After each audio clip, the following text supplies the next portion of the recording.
प्रगति सूत्र हमारे सफलता का संपूर्ण दस्तावेज। नमस्कार साथियों, मैं अंजलि कुमारी, स्वागत है आपका मेरे चैनल पे। चलिए बुक में आगे जानते हैं किताबें बुक अपलाइन रोल क्या करे क्या ना करे। पहला बिंदु, पढ़ने में रुचि ले। आप ना पढ़े दूसरे पढ़े, यह कैसे संभव है? कथनी और करनी में फर्क ना होने दे। दूसरा बिंदु, पढ़ कर अपना विकास करते रहें। इन किताबों को पढ़ने से आप में अंदर से बदलाव आएगा। तीसरा बिंदु, ध्यान रखें आप में परिपक्वता किताबों को पढ़ने से ही आने वाली है। किताबों को पढ़ने से आपकी हर बार समझ और बढ़ेगी। हर बार आप श्रेष्ठ और सर्वश्रेष्ठ होते चले जाएंगे। चौथा बिंदु, किताबों को पढ़ने से आपका हौसला और प्रभाव बढ़ेगा। पांचवा बिंदु, आपका जीवन, आपके विचार, आपका हौसला सब कुछ सकारात्मक हो जाएगा। रिकमेंडेड किताबों को पढ़ने की आदत डालें। छठा बिंदु, किसी सफल लेखक का पूरे जीवन का ज्ञान आप कुछ समय में हासिल कर सकते हो। पढ़ने की आदत आपके जीवन में क्या बदलाव ला सकती है, कल्पना तो करके देखें। सातवां बिंदु, जब कभी आप डाउनलाइन से मिले, आप अपनी पसंद की किताब को अवश्य ही प्रमोट करें। उन्हें पढ़ने के लिए प्रेरित करें। प्रेरणा देना और भी आसान हो जाएगा यदि आप किताब में लिखित उन बातों का जिक्र भी करें जिन बातों ने आपको प्रभावित किया है। आठवां बिंदु, जो किताब आपने ना पढ़ी हो, डाउनलाइन को प्रमोट ना करें। आपको शर्मिंदा होना पड़ सकता है। कुछ लोग किताब के अंदर की बातों को जानने की इच्छा कर सकते हैं। सावधान रहें, शर्मिंदा होने से बचें। नौवां बिंदु, कोई ना कोई किताब पढ़ना चालू करें। जब समय मिले पढ़ते रहें। 10वां बिंदु, डाउनलाइन को सिर्फ किताब का नाम लेकर प्रमोट न करें, बल्कि अपनी प्रति दिखाकर प्रमोट करें। सबसे कारगर प्रमोशन तभी होता है। किताबें बुक डाउनलाइन रोल क्या करे क्या ना करे। पहला बिंदु, रिकमेंडेड किताबों के बारे में जानकारी लेते रहें। इस प्रणाली में रिकमेंडेड किताब कौन कौन सी है पता करें।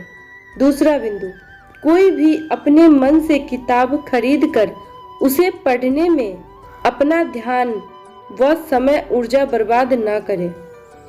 तीसरा बिंदु, जब आप जिस लेवल पर हैं तब उसी लेवल की किताब पढ़ें, हमेशा अच्छा होगा।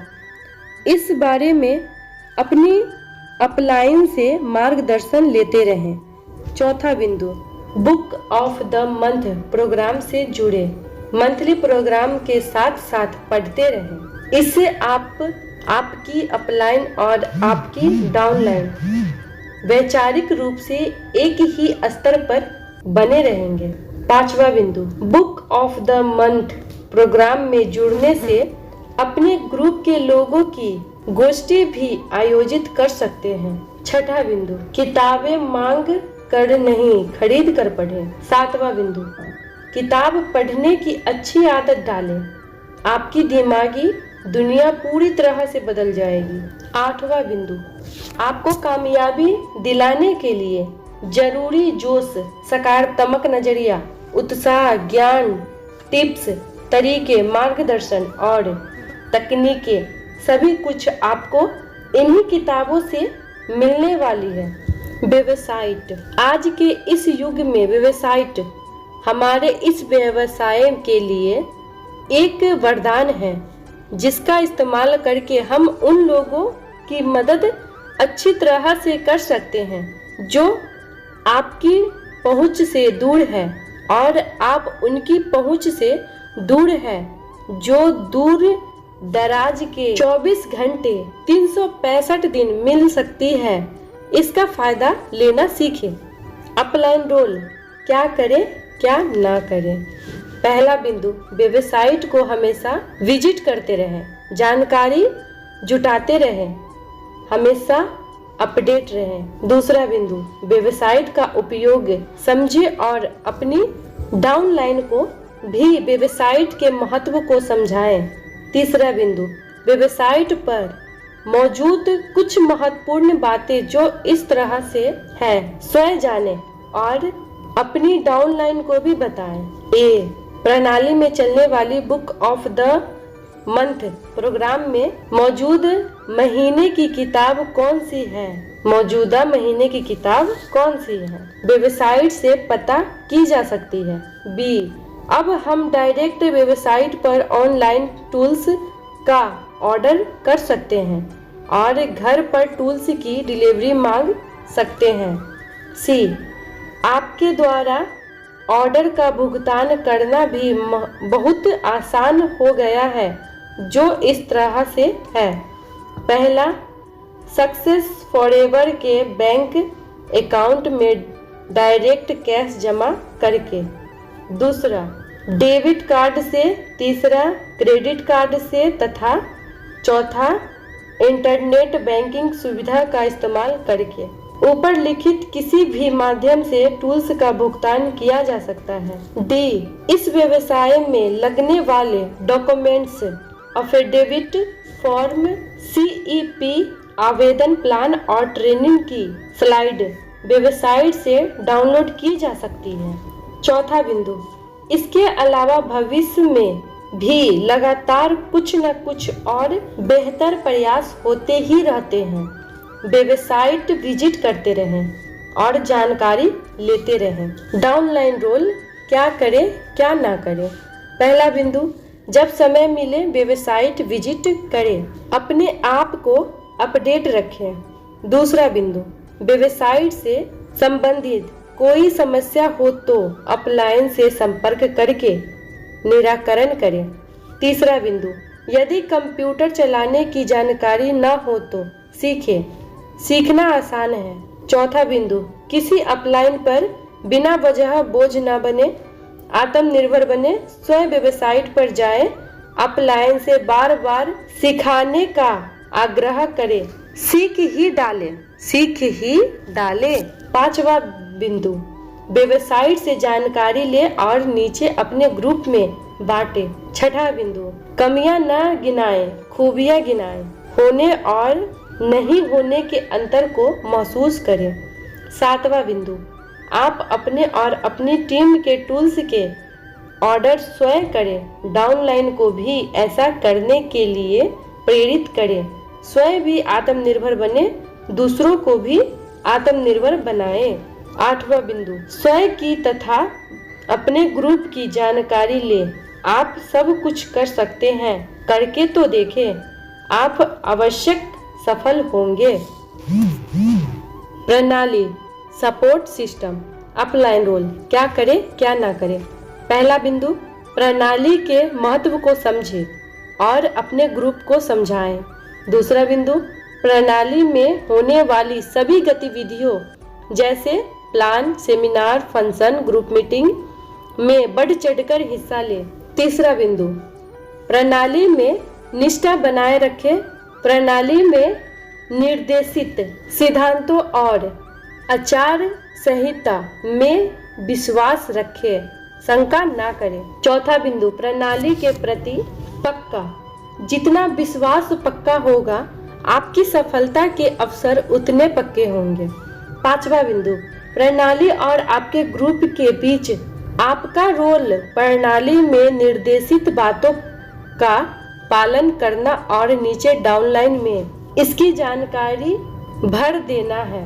छठा बिंदु, प्रणाली में निर्देशित कार्य, सिद्धांतों और आचार संहिताओं में कोई बदलाव अपनी तरफ से ना करें, ना तो कुछ जोड़े और ना ही कुछ कम करें, जैसे है वैसे रहने दें और वैसे ही आगे बनाएं, इसी में आपकी सफलता छुपी है। सातवां बिंदु, प्रणाली और आपके ग्रुप के बीच आपका काम पुल की तरह काम करना है, एक ऐसा पुल जिस पर चलकर लोग सीधे प्रणाली से जुड़े, 8वां बिंदु, प्रणाली में निर्देशित बातों का ईमानदारी और कड़ाई से काम करें और ग्रुप में कराएं, उसमें छेड़छाड़ ना करें।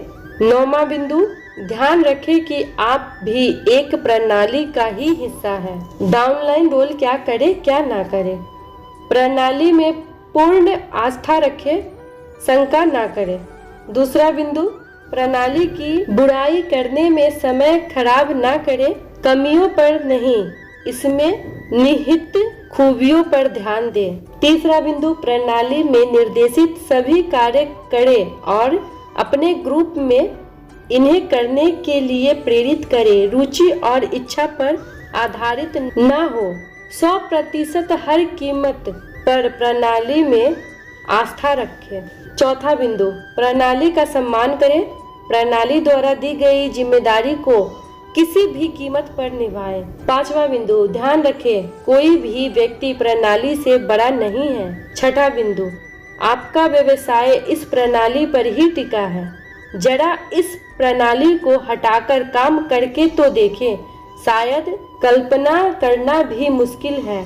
7वां बिंदु, प्रणाली में निर्देशित सभी बातों, तरीकों, सिद्धांतों, कार्यप्रणाली और आचार संहिता को जैसे है वैसे ही स्वीकार करें। अपनी तरफ से उसमें न कुछ जोड़ना है न ही इसमें हटाना है, जैसे है वैसे रहने दें। 8वां बिंदु, जब तक आवश्यक ना हो अपलाइन से ऊपर दूसरी अपलाइन के पास ना जाए। 9वां बिंदु, जब आप अपनी अपलाइन को छोड़कर ऊपर की तरफ संपर्क करते हैं तो आपके ग्रुप लीडर भी सभी ऐसे ही करते हैं और काम करना मुश्किल हो जाता है। यदि आप ऐसा करेंगे तो आपके नीचे भी लोग ऐसा ही करेंगे। 10वां बिंदु, यह एक विडंबना ही है कि सभी लोग सबसे ऊपर की अपलाइन से जुड़ना चाहते हैं। ऐसा ना करें, अपनी LOS में रहकर ही काम करें। 11वां बिंदु, अपनी अपलाइन से शिकायत के लिए नहीं बल्कि तरक्की के परामर्श के लिए संपर्क करें। स्पॉन्सर क्या करें क्या ना करें। पहला बिंदु, इस व्यवसाय से जुड़ते ही आपको अपने व्यवसाय को आगे बढ़ाने के लिए कुछ लोगों को स्पॉन्सर करना होता है, जिन्हें आप इस व्यवसाय में स्पॉन्सर करते हैं। वे आपके पूर्ण परिचित मित्र, पड़ोसी, सहकर्मी या रिश्तेदार हो सकते हैं। जरूरी नहीं है कि उन्हें अपने स्पॉन्सर जोड़ा किया है वे आगे भी काम करें ही। अतः इस व्यवसाय को सुचारू रूप से चलाने के लिए तब तक स्पॉन्सर करते रहना पड़ता है जब तक आपको उचित कर्मठ लोग ना मिल जाए।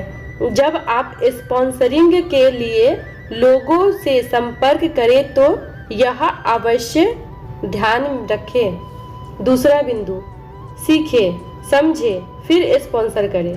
पहले स्वयं संतुष्ट हो तभी स्पॉन्सर करें, जल्दबाजी ना करें। तीसरा बिंदु, गिर पड़कर औने पौने में प्रमोट ना करें। चौथा बिंदु, तथ्य और आंकड़ों को बढ़ा चढ़ा कर कभी ना प्रस्तुत करें। पांचवा बिंदु, आपके इस व्यवसाय से जुड़ने पर उन्हें क्या लाभ होगा इसे बताएं, ना कि आपको क्या लाभ होगा इसे बताएं। छठा बिंदु, ऐसा कभी न करें कि आपको तो सिर्फ इसी से जुड़ना है और बगैर काम किए उन्हें पैसा मिलेंगे। सातवां बिंदु, सिर्फ लोग जुड़ जाए और आप उसके लिए काम करेंगे, ऐसा कभी न कहें। इस व्यवसाय में सफलता टीम भावना पर आधारित है। सातवां बिंदु, सीधी सीधी बात करें, झूठे वादे ना करें। आठवां बिंदु, किसी के भी प्रोडक्ट के पैसे ना दें। नौवां बिंदु, समझाएं कि आपकी रुचि इसमें ज्यादा है, उसके पैसे में कम। 10वां बिंदु, आपकी सफलता के लिए ना तो कोई आपको गारंटी दे सकता है, ना ही आप किसी को कोई गारंटी दे। 11वां बिंदु, कभी भी किसी व्यक्ति के ज्वाइनिंग के पैसे कैश में ना ले। यदि किसी वजह से बहुत आवश्यक ही है तो तुरंत ड्राफ्ट बनाकर कंपनी भिजवा दे। 13वां बिंदु, किसी व्यक्ति के ज्वाइनिंग के पैसे को आवश्यक रूप से अपने पास रखना, पैसों में गफलत करना या ज्यादा दिनों तक घुमाते रहना अपराध है, ऐसा कभी न करें। 14वां बिंदु, पैसे के लेन देन में हेर फेर करना आपकी सबसे बड़ी भूल और असफलता है। आपकी तरक्की के सारे रास्ते धीरे धीरे बंद होते जाएंगे, सावधान रहें। प्रेजेंटर स्पीकर अपना रोल समझें। जब आप इस व्यवसाय से जुड़ते हैं आपको एक और रोल निभाना पड़ता है जिसे हम प्रेजेंटर कहते हैं।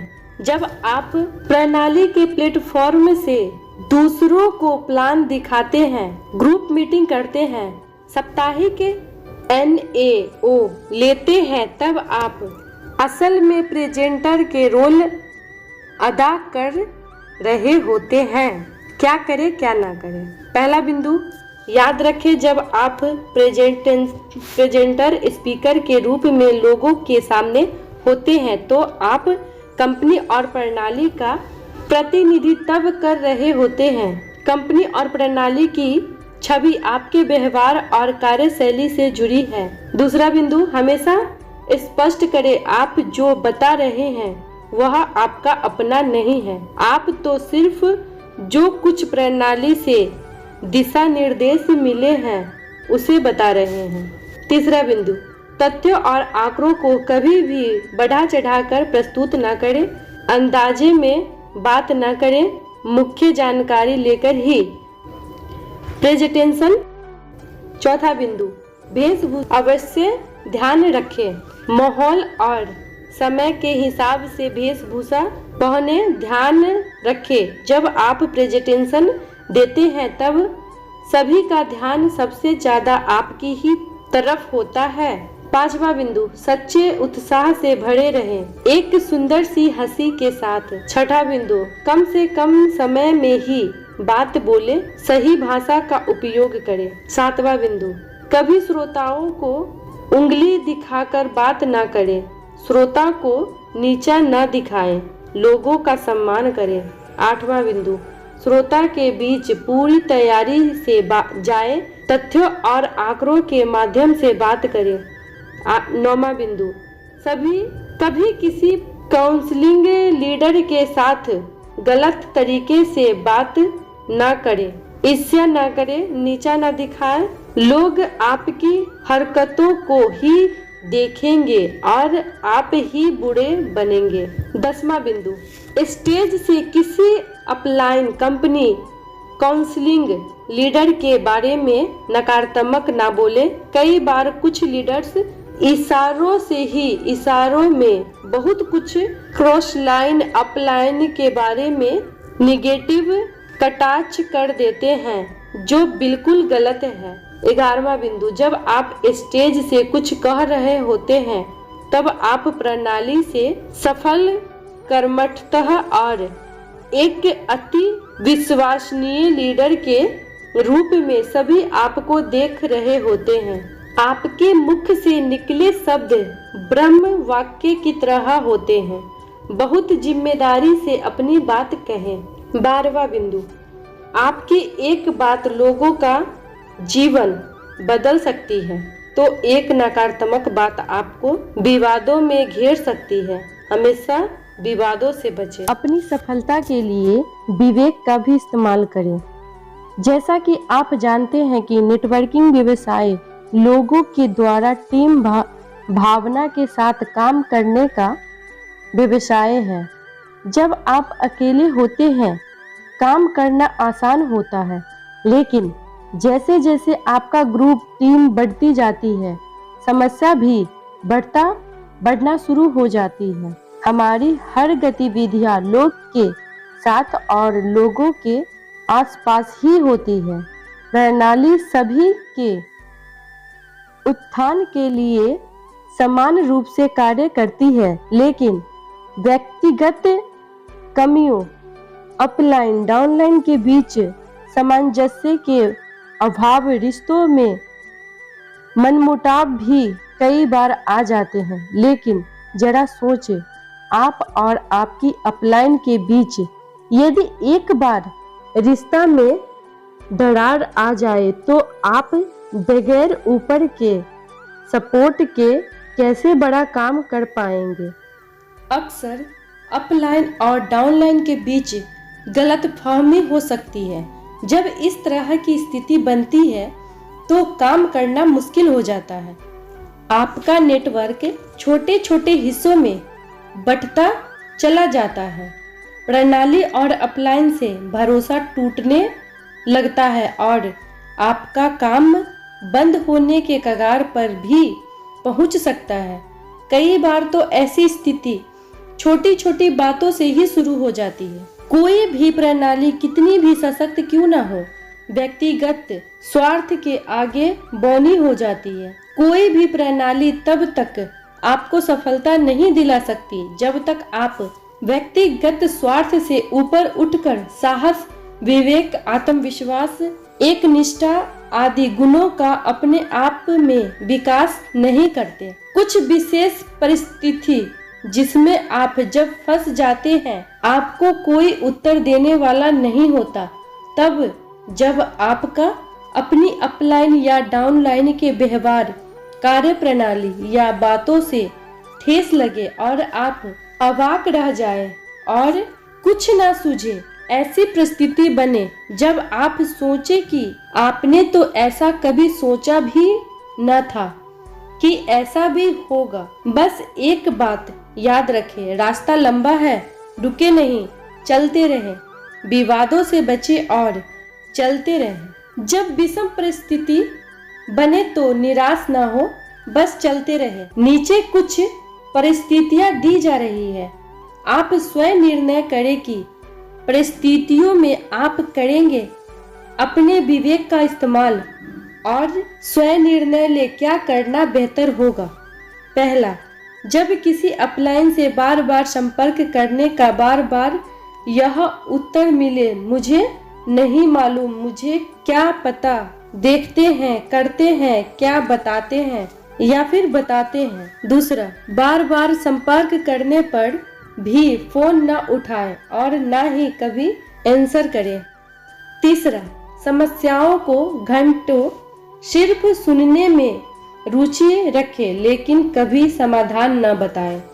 चौथा, जो बार बार अपने सम्मान की मांग करे और बार बार उसे अपनी हैसियत बताए। पांचवा, जिनकी कथनी और करनी में अंतर हो, जैसे कहता हो किताब पढ़ो और स्वयं न पढ़े, कहता है प्लान करो अच्छा और स्वयं न करे, सीडी सुनना अच्छा पर स्वयं न सुने, या समय पर आना अच्छा और स्वयं लेट आए। पहला बिंदु, जब स्थिति आपके बस में ना हो और स्थिति सुधारने का कोई रास्ता ना हो तो किसी बात का बुरा ना माने। सोचे क्या फर्क पड़ता है, मुझे तो आगे बढ़ना है और आगे बढ़ते चले जाएं। दूसरा बिंदु, किसी से संबंध न बिगाड़े, न अपलाइन से और न ही डाउनलाइन से। बस इसके एक व्यवहार को समझ ले और परिस्थितियां से सीखें कि आप दूसरों के साथ ऐसा न करें। तीसरा बिंदु, सब कुछ मालूम होने के बावजूद भी कभी मन में बैर न रखें। ऐसा भी होता है, ऐसे भी लोग होते हैं, मानकर आगे बढ़ जाए लेकिन अपलाइन या डाउनलाइन से संबंध न बिगाड़े। चौथा बिंदु, अपलाइन को सुधार कर ही दम लेंगे ऐसी प्रतिज्ञा न करें, निराशा ही हाथ लगेगी। अपलाइन जैसी है उसे वैसे ही रहने दे, स्वयं में सुधार करें। पांचवा बिंदु, अपलाइन और डाउनलाइन की कमजोरी मालूम होने के बावजूद भी चुप रहना और सम्मान करना सीखें। आप एक बात हमेशा याद रखें, इस व्यवसाय में आप कितनी भी डाउनलाइन ढूंढ कर ला सकते हैं, लेकिन अपलाइन तो सीमित ही रहेगी। छठा बिंदु, अपलाइन जैसी भी है, आपकी किस्मत और ईश्वर की मर्जी से है। जैसी है स्वीकार करें, सम्मान करें। जब काम करते समय आपके साथ उपयुक्त स्थिति बने तो साहस से काम ले और आगे बढ़ने के लिए ऐसा करें। बड़ी सफलता के लिए बड़ा संगठन जरूरी है। बड़ा संगठन कैसे बनाएं?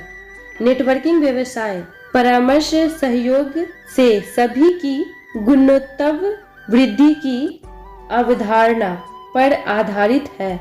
आपके नीचे काम करने वाले लोगों का संगठन जितना भी बड़ा और मजबूत होगा, उतनी ही निरंतर और अस्थायी सफलता के आप हकदार होंगे। आपके पास कितना भी पैसा या गुण क्यों ना हो, आप तब तक बड़ा संगठन नहीं बना सकते जब तक आपके पास आपके लोगों के लिए कोई ठोस और आदर्श प्रणाली ना हो। याद रखें, कोई भी व्यक्ति कभी भी किसी प्रणाली से बड़ा नहीं हो सकता। हर व्यक्ति की अपनी कुछ सीमाएं होती हैं। आपको नेटवर्क संगठन से जुड़ने के बाद लोगों को निम्नलिखित आधारभूत जरूरतें पूरी करनी होती है, जो इस तरह से है। पहला, कभी नए जुड़ने वाले लोगों को सहायता प्रदान करना, जिनकी संख्या हर बार बढ़ती जानी है। दूसरा, आपको लगातार प्रशिक्षित करते रहने की व्यवस्था। तीसरा, कॉमन प्लेटफॉर्म जहां पर आपके लोग इकट्ठे हो सके, प्लान, ट्रेनिंग और दूसरी गतिविधियों को किया जा सके। चौथा, लोगों को प्रणाली से जोड़ना और प्रणाली के नियमों से बांधना संगठन को सुचारू रूप से चलाने के लिए आवश्यक है। पांचवा, लोगों के व्यवसाय का उचित प्रबंध। छठा, ताजा जानकारियों को लोगों को बांटने की व्यवस्था। सातवां, जुड़े लोगों और कंपनियों के बीच परामर्श सहयोग बनाना। आठवां, लोगों को उनके अच्छे काम के लिए सम्मानित करना। नौवां, समय समय पर लोगों को उत्थान के लिए प्रोडक्ट ट्रेनिंग, रिकॉग्निशन समारोह, प्लान, प्रस्तुतिकरण, ग्रुप मीटिंग आदि के लिए मार्गदर्शन देना और आयोजित करना। 10वां, व्यवसाय के लिए उचित सामग्री प्रदान करना। उपयुक्त कुछ मुख्य बातें हैं जिन्हें एक बड़े संगठन बनाने के लिए आवश्यक रूप से करना होता है। अब आप देखें कि क्या कोई व्यक्ति विशेष उपयुक्त बातों को सफलतापूर्वक संचालित कर सकता है? शायद कभी नहीं। लेकिन बड़ा संगठन बनाने के लिए आपके पास एक ठोस और आदर्श प्रणाली होनी चाहिए, जिससे जुड़कर आप सशक्त नेटवर्क संगठन बना सके। आदर्श अपलाइन। जब आप किसी की अपलाइन होते हैं तब आपकी जिम्मेदारी आधार रूप से बहुत बढ़ जाती है। आपके सभी डाउनलाइन की नजर और अपेक्षा आप ही पर होती है। जिस तरह आप जुड़े हुए लोगों की मदद करते हैं, उसके लक्ष्य बनते हैं और उन्हें समय समय पर सही मार्गदर्शन देते हैं, इसी बात पर आपकी सफलता या असफलता टिकी है। याद रखें, सिर्फ अपलाइन होने और एक अच्छी सफल अपलाइन होने दोनों में कुछ फर्क महसूस करें।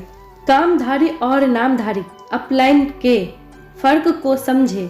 याद रखें, अपलाइन के रूप में आपको प्रोमोटर एंड मेंटोर, प्रवर्तक और सुधारक की तरह कार्य करना है।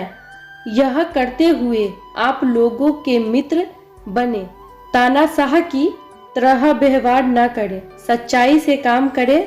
आज नहीं तो कल छुपी बातों हुई बातें सामने आती ही है, तब डाउनलाइन का सामना करना मुश्किल हो जाता है। झूठ से बचे। एडिफिकेशन। एडिफिकेशन सम्मान इस व्यवसाय का अभिन्न अंग है। ध्यान रखें, इस व्यवसाय में आपका एडिफिकेशन किसी उद्देश्य के प्राप्ति के लिए किया जाता है। जैसे ही उद्देश्य प्राप्त हो जाए, अपलाइन को तुरंत सामान्य आदमी की तरह व्यवहार करना चाहिए, न कि अहम पैदा करे, न ही अपने आप को हीरो या विद्वान समझने लगे। रॉबर्ट अंकासा, जो एक बहुत बड़े लीडर है, कहते हैं कि एडिफिकेशन एक विशिष्ट कारण से किया जाता है और जैसे ही यह कारण संपन्न होता है, आपको फिर से एक साधारण व्यक्ति की तरह व्यवहार करना चाहिए, बजाय किसी सुपर हीरो के समान।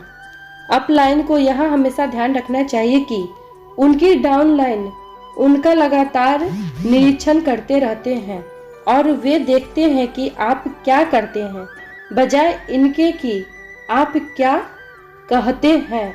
आपकी डाउनलाइन के प्रति सही नजरिया तथा सही सलाह आपको एक साधारण से महान अपलाइन बना सकता है।